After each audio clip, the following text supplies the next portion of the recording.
Bonjour à tous, c'est Scarecrow et aujourd'hui on va parler de Rick et Morty. Aujourd'hui on va s'attaquer à un sujet que l'on a vu dans la saison 4 qui est pourquoi le chat parle. Puisque Rick et Morty ne fournissent pas de réponse directe sur la façon dont le chat peut parler, le chat qui parle reste l'un des plus grands mystères de la série. Lorsque Jerry Smith découvre le chat qui parle pendant l'épisode de la saison 4 de Rick et Morty, il se demande naturellement pourquoi le chat a la capacité de parler. Alors que Jerry et Rick Sanchez découvrent finalement la réponse en scannant l'esprit du chat qui parle, avec l'un des gadgets de Rick, leur réaction à ce qu'ils voient dans la tête du chat laisse le public avec plus de questions que de réponses. C'est la raison pour laquelle le chat qui parle est l'un des plus grands mystères de la série. Tout au long de l'épisode, le chat qui parle ne dit vraiment qu'une variante de la même chose. Arrêtez de poser des questions sur les raisons pour lesquelles il peut parler et commencez à vous amuser.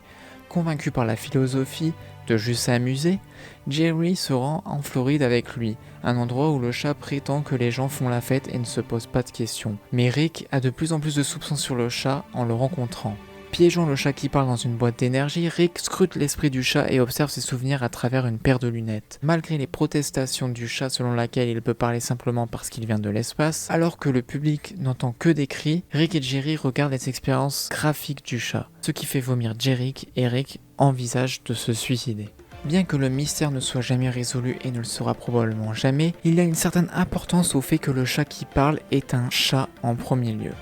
Le chat qui parle est très probablement une représentation du chat de Schrödinger, une expérience de pensée du physicien Erwin Schrödinger qui place un chat dans une boîte. D'ailleurs, le piège que Rick tend au chat fait penser d'ailleurs à la boîte qu'utilise Erwin Schrödinger pour ses expériences. Je vais donc vous expliquer l'expérience de Schrödinger. Schrödinger a imaginé une expérience de pensée dans laquelle un chat est enfermé dans une boîte avec un dispositif qui tue l'animal dès qu'il détecte la désintégration d'un atome d'un corps radioactif. Par exemple, un détecteur de radioactivité, relié à un interrupteur provoquant la chute d'un marteau cassant une fiole de poison. Schrödinger proposait de l'acide, qui peut être enfermé sous forme de liquide dans un flacon sous pression et se vaporiser devenant un gaz mortel une fois le flacon brisé. Si les probabilités indiquent qu'une désintégration a une chance sur 2 d'avoir eu lieu au bout d'une minute, le mécanique quantique indique que tant que l'observation n'est pas faite, ou plus précisément qu'il n'y a pas eu de réduction du paquet d'ondes, l'atome est simultanément dans deux états,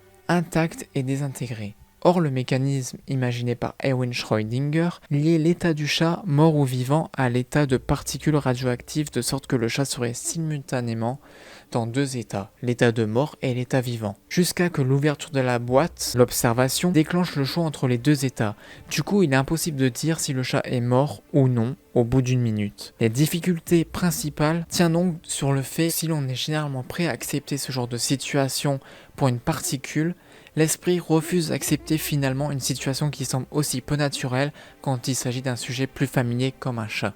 Grâce à cette conclusion sur l'expérience de Schrödinger, qui rappelle qu'on est prêt généralement à accepter des situations, mais que l'esprit refuse d'accepter une situation qui semble peu naturelle, lorsqu'il s'agit d'un familier comme un chat. Et c'est sûrement, je suppose, ce qui a dû se passer avec Rick et Jerry, qui avaient leur esprit qui refusait d'accepter une situation aussi peu naturelle, qui est que le chat vient de l'espace, ce qui explique pourquoi il parle, et lorsque l'observation a été faite, Jerry vomit et Rick a envie de se suicider. Pour moi, c'est donc une référence à cette expérience. Et voilà, j'espère que la vidéo vous a plu. Si ça vous a plu, n'hésitez pas à vous abonner pour voir d'autres vidéos dans ce style.